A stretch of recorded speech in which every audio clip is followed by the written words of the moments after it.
BPL শুরু হচ্ছে, preparation লাগবে।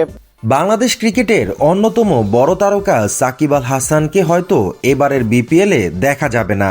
দেশের হয়ে সাকিবকে আর খেলতে দেখা যাবে কিনা তা নিয়েও চলছে নানা জল্পনা। এরই মধ্যেই ফ্র্যাঞ্চাইজি ক্রিকেটে দাপট দেখিয়ে চলেছেন এই অলরাউন্ডার। এবার সাকিব যোগ দিয়েছেন লিজেন্ডস ক্রিকেটের ট্রফির দল দুবাই জায়ান্টসে। দলের ফেসবুক পোস্টে দেয়া এক পোস্টে সাকিবকে দলে নেয়ার বিষয়টি নিশ্চিত করেছে দুবাই জায়ান্টস। দলের অন্যতম সদস্য হিসেবে ইতিমধ্যে যুক্ত হয়েছেন শ্রীলঙ্কার সাবেক অলরাউন্ডার থিসারা পেরেরা।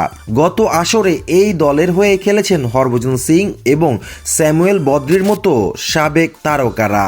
তবে সাবেক ক্রিকেটারদের লিগে সাকিবের অংশগ্রহণ অনেকের কাছেই বিস্ময়কর।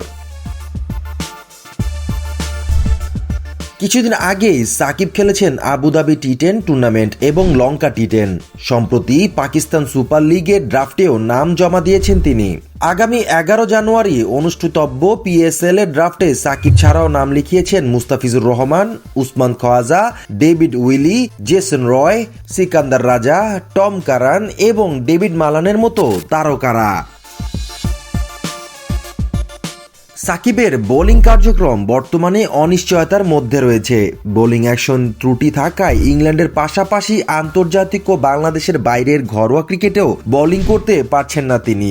চলতি মাসের শুরুর দিকে লাফবরো ইউনিভার্সিটির মেডিকেল বিভাগের কাছে পরীক্ষায় পাশ করতে ব্যর্থ হন সাকিব। পরবর্তীতে চেন্নাইতে আরও একটি পরীক্ষা দেন তিনি, যার ফলাফল এখনও অপেক্ষমান। বোলিং নিষেধাজ্ঞার আগে বল হাতে দারুণ ফর্মে ছিলেন সাকিব। পাকিস্তান সফরে প্রথম টেস্টে 4টি এবং দ্বিতীয় টেস্টে 1টি উইকেট নিয়েছিলেন তিনি। পাকিস্তান সফরে শেষ সারের হয়ে একটি কাউন্টি ম্যাচ খেলতে ইংল্যান্ড যান সাকিব। সেখানেও বল হাতে আলো ছড়িয়েছিলেন তিনি। তবে এই সারে ক্রিকেটে তার বোলিং অ্যাকশনের উপর নিষেধাজ্ঞা তার ক্যারিয়ারে একটি কালো দাগ লিখে দেয়, যা এখন আবার একটি টেস্টের মাধ্যমে একমাত্র সম্পূর্ণ করা সম্ভব। Mainul Hossain, ultimate sports.